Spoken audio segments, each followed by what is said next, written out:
Go. Hey everybody, hope all is well. So we're continuing our Indisputable Truth book series. We are basically on, we're going through all the proofs of how you know that Judaism is true, how we know the Torah is from God, and we went through astronomy proofs, archaeological proofs, biological proofs. We went through prophetic proofs, different proofs. So we're still on the archaeological section. We're going through archaeological evidence for that the events of the Torah happened, and we basically we proved that Adam and Eve and Noah, the story of Noah. We proved the Jews were in Egypt, and we went through the proof of where Mount Sinai is, where the Jews got the Torah. Right? We said it was in Saudi Arabia. Now we are continuing on in the third edition of the book, page 84. So we're going through more archaeological evidence. So let's continue. And again, showing that the event in the Torah happened. So the Der Allah inscription. Okay, so let's read it. So as you see, this is the picture in the book of this inscription. So it says the biblical prophet Balaam was one of ancient Israel's great arch enemies. According to the biblical account in Numbers 22 and 24, the Moabite king Balak hired Balaam, the son of Beor, to curse the 12 tribes of Israel, which were coming dangerously close to the land of Moab on their way to the promised land. You remember the whole story of Balak and Balaam trying to curse the Jews? Amazingly, the prophet Balaam is found not only in the Bible but also in archaeological evidence unearthed at Del Allah, a Jordanian town about 8 kilometers east of the Jordan River. In 1967, within the walls of its ancient settlement site, Dutch excavators discovered a painted script written in the form of Aramaic and Canaanite language. The incomplete, lengthy script has been deciphered, beginning with the following dramatic introduction. The misfortunes of the book of Balaam, son of Beor. A divine prophet he was. The gods, Kel and Shakai, came to him at night. The long script proceeds to describe a vision Balaam witnessed of imminent destruction by the gods. The text repeatedly mentioned the name Balaam, son of Beor, as well as the name Kel and Shakai, akin to the Hebrew words used for God, right? We know the Hebrew word for, the Hebrew word for God is one of them is, Kel, right? I'm not going to say the name because it's better not to say it. And Shakai, right? It sounds like, it's really a die, right? So Sha and then a die, right? And a Ke and it's really it sounds like the letter L, right? The ancient wall script gives some interesting insights into Balaam. Not only did he play a large role, enough to be featured in the Israelites' biblical history, but he must have also been well known within the general territory of Jordan in order for the tradition to continue and even be venerated on the wall piece regarding his visions, as the picture I just showed you.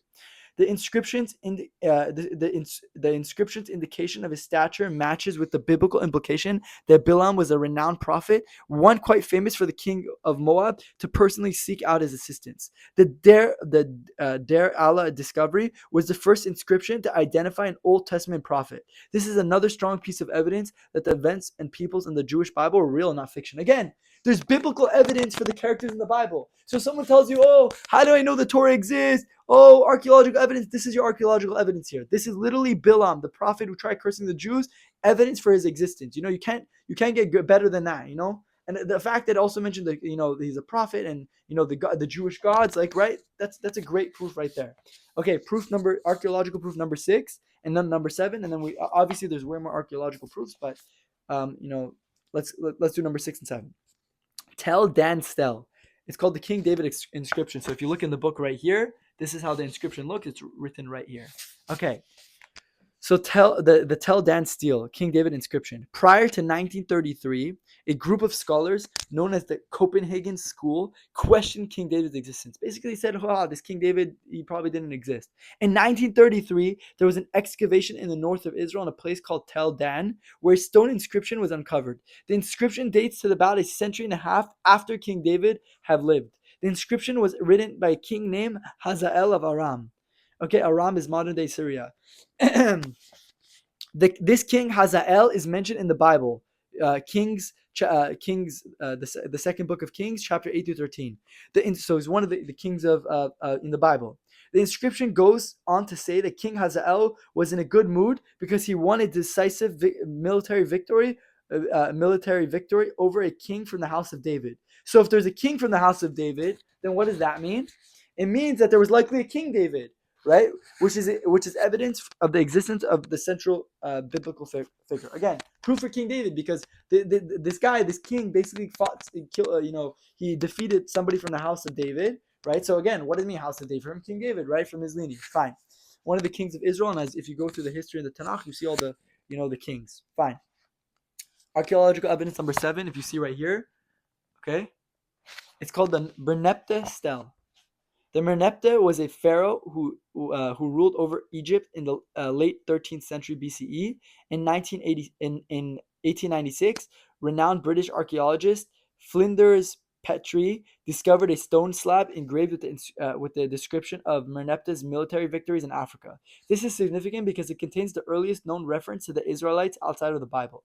The stone slab states, "Israel is laid to waste. Its seed is not." Despite its brevity, the Israelites were significant enough to be mentioned in Merneptah's conquest. The mention of the conquest refers to the Israelites as a people rather than a city-state. Many historical scholars point to the period of the Judges as reflecting this set of tribal groups without a central city.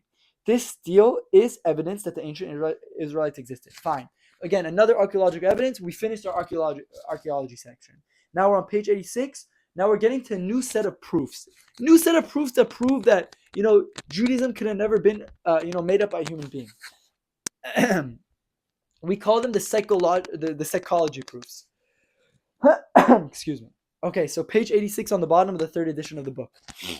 So, okay, let's go to psychology proof number 1. Not interested in collecting followers. If we review the 613 laws of the Torah, we'll find that many of the commandments are difficult to keep. For example, the Torah says that Shabbat is a day of rest. One thing a person is not allowed to do on Shabbat is go to work. But what happens if Saturday is the day a person gets the most out of his business? The Torah states that even if that is the case, this person would have to forgo all the money that they would make that day to observe the laws of Shabbat. Again, and there's so many other holidays, months and months of the year, there's just holidays, Sukkot, you have days off for Sukkot, 1 week off for Sukkot, 1 week off for Pesach, for Passover. We have Yom Kippur, we have to take a day off then. Rosh Hashanah, Shavuot. There's so many holidays where God commands us to take off work. So to most people in that circumstance, it would be very difficult to follow this law. Now, if someone, and again, I could just name so many different commandments that are just difficult, very difficult commandments that the Torah tells us. Keep Shabbat, keep kosher food. You want to eat at non-kosher sushi restaurants, but Torah says no. You gotta keep kosher, right? You gotta guard your eyes. You can't do certain things. You gotta be a pure person. You gotta be a holy person, right? The Torah tells you to do so many things that are really in our modern day and age are difficult. It's difficult. Okay? To most people in that circumstance, it would be very difficult to follow these laws. Now, if someone is trying to make a new religion, then why would this person introduce a law or laws that are difficult to keep? On the contrary, by making the laws easier, it allows the religion to easily get more followers. It seems that the author of the Torah was not interested in accumulating followers, unlike many other religions. Meaning, why do we call this a psychology proof? Because again, if I'm making up a religion, I want to create a new religion, and I'm making up a book and I'm claiming God gave me something. Now, obviously, I'm faking it, so I need to, in a sense, I gotta write things in the book of what to do. Now, if I'm writing a book and I'm making a fake religion, I want people to follow it. The easiest thing I'm going to do is make a very easy religion. Okay, if you just believe in this, you go to heaven. Wow, okay, that's easy. I don't have to do anything. I just believe something. Okay, wow, great. Oh, like the Christian, they say you believe in Jesus, that's it, you go to heaven. Really, action-wise, there's no really commandments, really. Okay, so fine.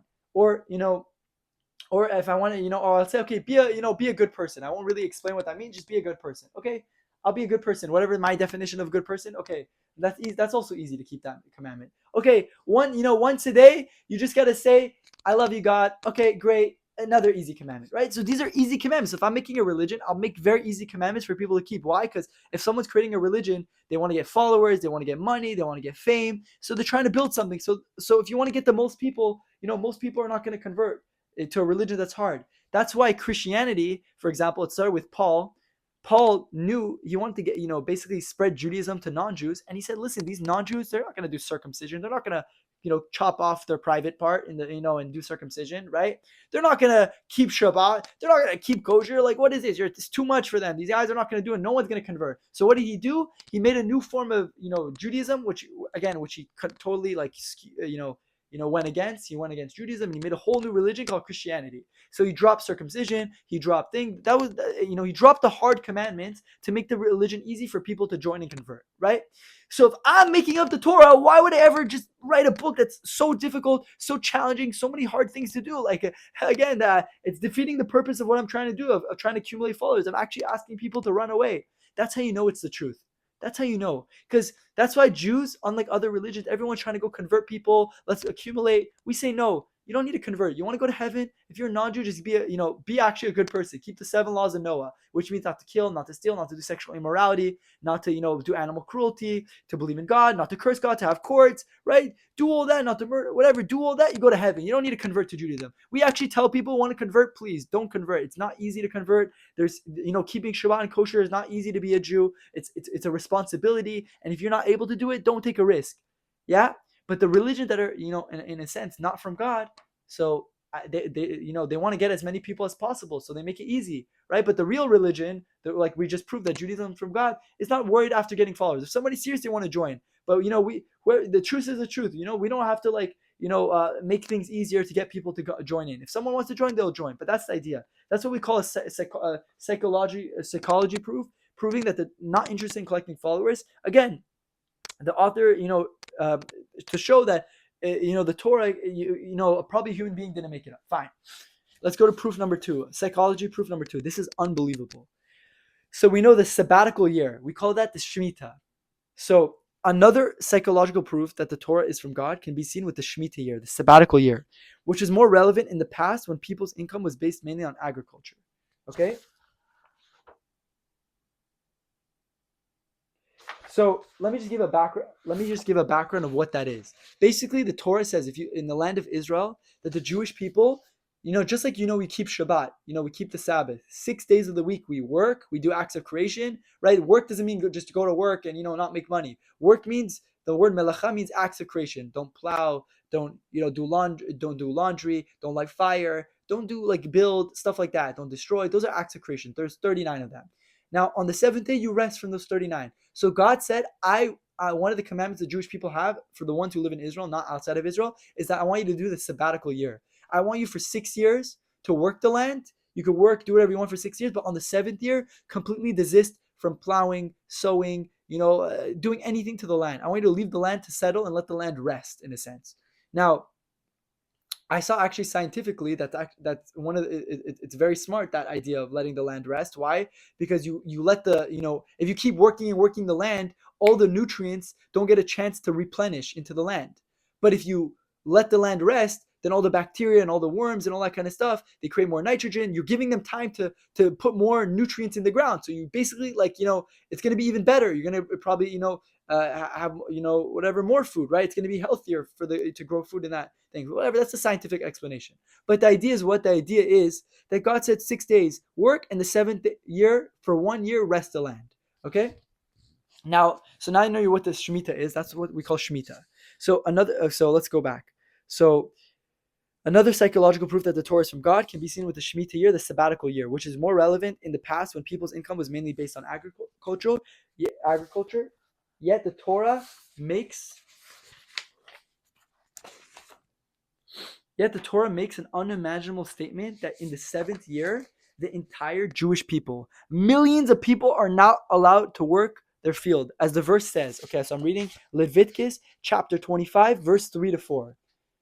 So it says, for 6 years you may sow your field, and for 6 years you may prune your vineyard and gather in its crops. So, okay, sow the field, make the ground soft, dig seeds, plant seeds, fine. But in the 7th year, the land shall have a complete rest, a Shabbat for Hashem. For God, right? You shall not sow your field or prune your vineyard. You shall not reap the aftergrowth of your harvest or gather the grapes of your untrimmed vines. It shall be a year of complete rest for the land. Okay? The Torah makes the Torah makes an unbelievable statement saying in Leviticus chapter 25 verse 20 to 22. And if you, the Jews, ask, what will we eat in the seventh year? If we may neither sow nor gather in our crops. God then says, okay, I will ordain my blessing for you in the sixth year so that it shall yield a crop sufficient for 3 years. When you sow in the eighth year, you will be still eating old grain of that crop. You'll be eating the old until the ninth year, until the crops come in. Okay, that's the end of the verse.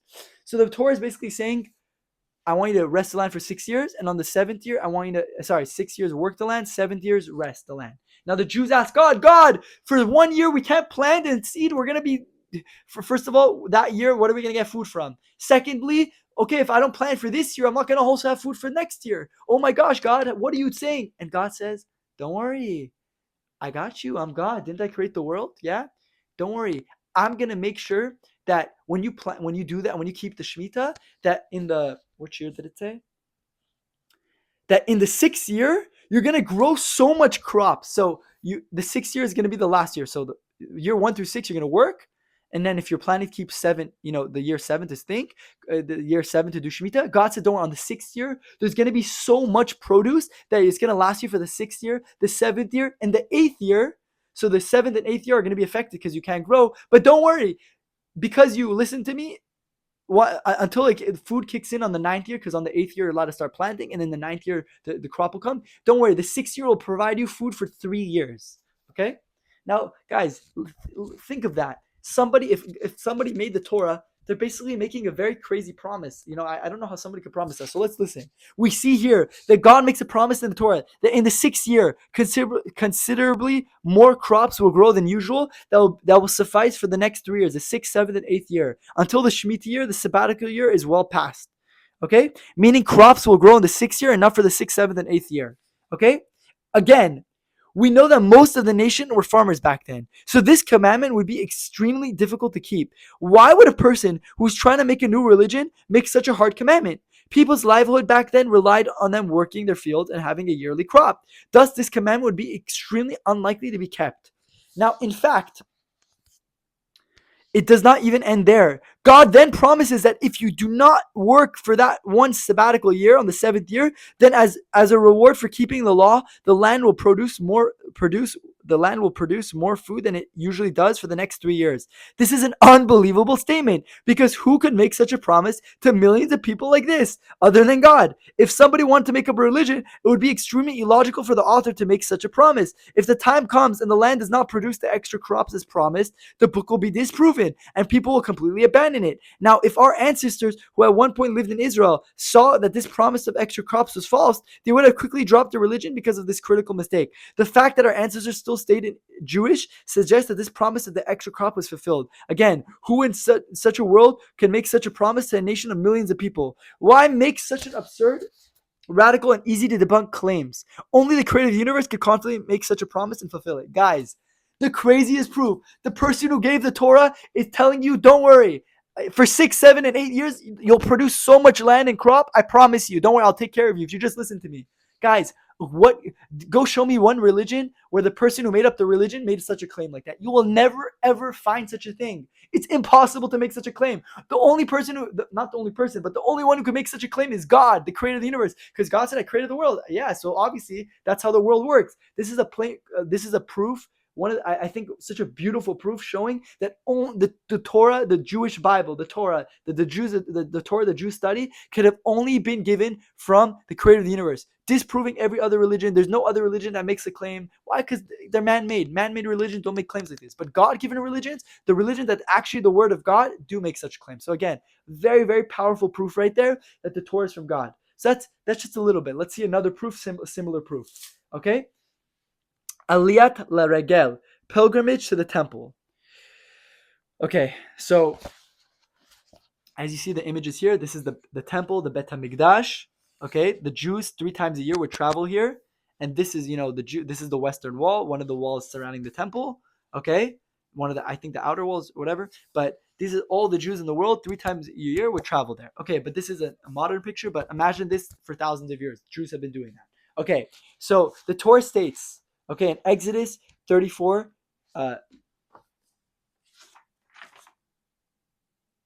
Okay. In Exodus chapter 34, verse 23 to 24.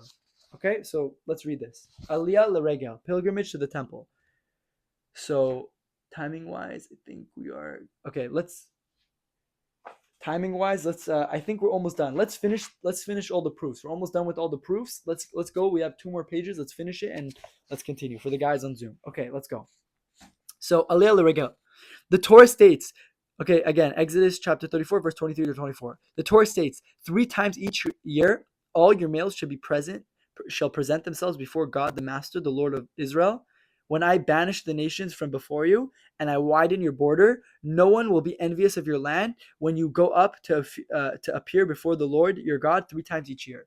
So the Torah commands Jewish males 3 times a year for the holidays of Passover, Shavuot, and Sukkot to make pilgrimage to the temple, the Bet HaMikdash. Okay, right? So in the picture, if you see on page 88, there's a picture of the Mikdash. So 3 times a year, the Jews are supposed to make pilgrimage and travel there from all over the world, but especially, back then, all the Jews lived in Israel. Okay, now, this means that although enemies surrounded Israel, all males, even the soldiers defending our borders, must make this pilgrimage at the same time. Obviously, we are exposing our entire land to attack and theft 3 times a year. Everyone, including our enemies, will discover exactly when our soldiers will be leaving their post to come to the temple, to the Bet HaMikdash. And this law, instead of securing our sovereignty, right, of the land, will place it in jeopardy. We cannot rule a country once it has been conquered by another. The Torah's solution to the inherent dangers of this law is simply, don't worry, God will take care of it. So God basically says, listen, all the males, imagine right now in Israel, just imagine this, all the Israel, there's Hamas, there's wars and everything, okay? And again, this was always like this. When the Jews lived in Israel, they were always surrounded by enemies. And God says to the Jews, I want you, all the soldiers who are fighting in the north of Syria, who are fighting in Gaza, who are trying to protect the land from all these Hamas terrorists. I want all of you guys to come like we just had Sukkot. Come on Sukkot, come to the temple. I want you all to come there. But what do you mean? Then who's going to protect the borders? Don't worry, God says, I'll take it. Don't worry. No one will be envious of your land. Don't worry. God says, I'll take care of it. Who would write such a thing in a book? Tell me one human being who would write such a thing in a book. Come on. It's ridiculous. What? They're going to take over the land. Don't worry. I told you, I promise, I'm God, right? I can take care of it. Don't worry. No one will be envious of your land. The Torah promised you. Don't worry. I'll take care of it, God says. Who in the world could make such a thing up? Which human being? Show me one human being who would make such a claim like that. Who would promise you, don't worry, you all will go to Israel. Again, thousands of years ago, there's so many nations who want to destroy the Jews. We're all surrounding. Don't worry, 3 times a year, go. I'll take care of you. Again, unbelievable statement the Torah is making. Okay, so let's continue reading.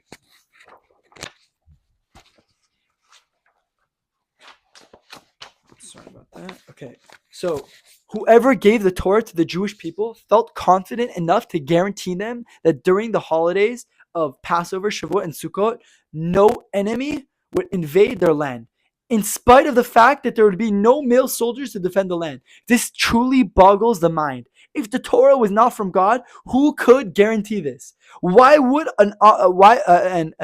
why would the author give this command, which is a recipe for suicide? Why risk the entire religion and nation on this ridiculous rule, unless it was given by God, who could guarantee the Jews their safety? Again, what a powerful proof. Okay, so we're almost done with this. I want to actually just finish this because I want to start a new topic, okay, for the next class. So let's go. We're on proof number 4 of the psychology proofs. Again, that's why they're called psychology proofs, because they're psychological. Like, what? Who would write such a thing? This is not something a person would write. Okay, beyond human logic.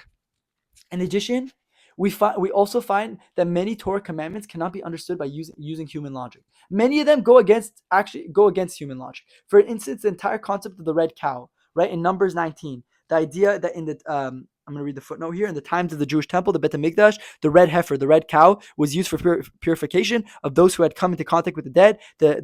This had a great practical importance during temple times, because all participants in the temple service needed to be ritually pure. As for the deeper reason for the red heifer, that is regarded as one of the deepest secrets in the Torah, so much even that King Solomon himself, the wisest scholar who ever lived, was unable to fathom the meaning. Okay, but the red heifer, if anybody who knows what that is, the secret of the red cow, or the prohibition of wearing a clothes that has a mixture of wool and linen, shatnez, right? It says here, the Torah teaches, again, I'm reading the footnote, The Torah teaches about the power of combination and warns against mixing the wrong things together. One of this is the prohibition against wearing a mixture of wool and linen in the same piece of clothing. As is written, you shall not wear combined fibers, wool and linen together. Deuteronomy 22, chapter 22, verse 11. What's the reason? The Torah does not explain that the reason for shatnez, and it is categorized as a chok, a law whose logic is not evident. The Torah has many such laws. We do not know why, for example, pork is forbidden, but and the prohibition of shatnez is equally strong. Meaning, these are commandments that we don't know. Why does God not wear wool and linen? What's the big deal? Okay, I understand not to kill. I understand not to steal. What is the big deal about the red heifer to sprinkle the ashes to purify you? Like, it's not logical, right? Or the command of wool and linen. That's not logical. These seem to be beyond human logic. Another similar example is that the Torah states the Jews must make sure that once a year for Passover, they clean their house from chametz, any food that is made of the 5 kind of grains: wheat, barley, rye, oats, and spelt that has leaven. The Torah says that for 7 days we are not allowed to eat any of these foods. Exodus 13, verse 3. Why would someone who wants to make a religion make such strange rules? Who cares if we have some breadcrumbs in our house or eat foods made of the 5 grains? So what is the point of all these commandments? Some of the commandments are very logical. You should not kill, you should not steal, respect your father and mother, etc. Most people understand these commandments. As for those, you didn't really need a Torah to teach you, to teach them to you. It is just common sense to know that these things, to know these things. However, if Moses, God forbid, was a liar, or the Torah was written by someone besides God, then the first thing this person would do was make a book very easy and simple to keep. This will allow the person to easily gain followers and to prevent people from leaving or opposing the new religion. Logically speaking, it would make sense for the author to just make up a few easy commandments, again, and logical commandments, obviously, they also have to be logical, and demand honor and wealth from his followers. However, by the fact that the Torah contains commandments that are both difficult and illogical, it points to the fact that it was not written by any person but by God himself, who does not have any other ulterior motives. Again, why would who making up a religion just say random commandments that don't wear wool and linen? What's this? Why? Again, not to kill, not to steal. That's easy to follow. People will listen to you if you make a religion and say that. Be a good person, people will listen to you. That makes sense. But not to wear wool and linen? What? You're trying to make a religion, you're trying to fake a religion. Why would you write such a thing? The answer is, again, proving that the Torah, the fact that it has all these commandments that above understanding, show that it's not written by a human being. Only God could have given it. Okay, fine. Now let's go to the last proof. The Torah is objective. Proof number 5 of psychology, and we finish the psychology proofs, and we'll finish with that. Okay, fine. The Torah is objective. Furthermore, from a psychological perspective, if Moses was an imposter, then why would he write in the Torah so many derogatory things about himself and about the Jews? Again, you look at the Torah so many times, talks negatively about the Jews. You will never find one derogatory comment about Jesus in the New Testament, or even one hint against Muhammad in the Quran. However, when you review the 24 Jewish books of the Torah, they're full of criticism of both the Jewish people and their leaders. The Torah mentions their great accomplishments and praises when they are deserving, and their praises when they are deserving of them. However, when one of the Jewish leaders or Jewish people themselves do anything wrong, the Torah does not hold back strongly from rebuking them. For example, Moses was rebuked for hitting the rock. King Solomon was called out for being turned away by other gods. The Torah tells us the Jewish people complained throughout the desert. So many examples of the Torah speaking negatively about the Jewish people. Okay? Unlike other books, nothing is hidden under the rug in the Torah. Why? Because the Torah is an objectively divine book. Since the purpose of the Torah is to educate, nothing is overlooked or whitewashed.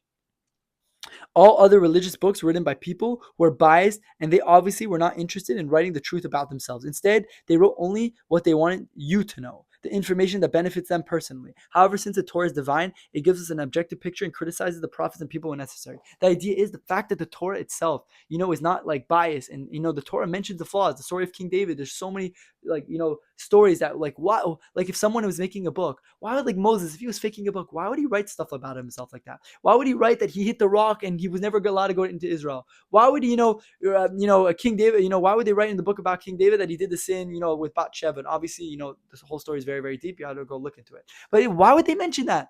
Write a book that makes our leaders look like heroes, that they're perfect, that they never made sins. Why? Because the Torah is an objective book given from God. It's an instruction manual to life. And the idea is, if it's a fake book, the people in the book, they're going to make themselves look perfect. When it's a real book, it's objective, it's truth-worthy. Okay, fine. So we finished the archaeological proofs and we finished the psychology proofs. Again, guys, ponder these proofs. Go through them. Think about them. Really think, can a person have made this book up? Can somebody make such claims with such confidence? Again, it doesn't make sense. Doesn't make sense. It only points to what? That the Torah was not written by human beings, but only given by the creator of the universe himself. So guys, thank you for listening. Next time we're on page 90, we're going to go through the summary of the proofs, and we're going to start talking about rabbinical laws, why listen to the rabbis. Stay tuned. And please, if you're listening to this, don't keep this information for yourself. Spread the class. I don't really care about getting followers and stuff. I just want people to understand this information. This information is something every Jew must know. Why? Because you look at Judaism differently when you understand this information. That's my goal of going through all these classes and sharing everything here. So please, when you listen to it, listen, like, share, comment, do whatever it is to get it. Why? Because I don't care about follow. Just to get to more people. Get it to more people so people understand and see the beauty of Judaism. And please, if you're listening, also subscribe so you see more future videos. Thank you for listening. Take care.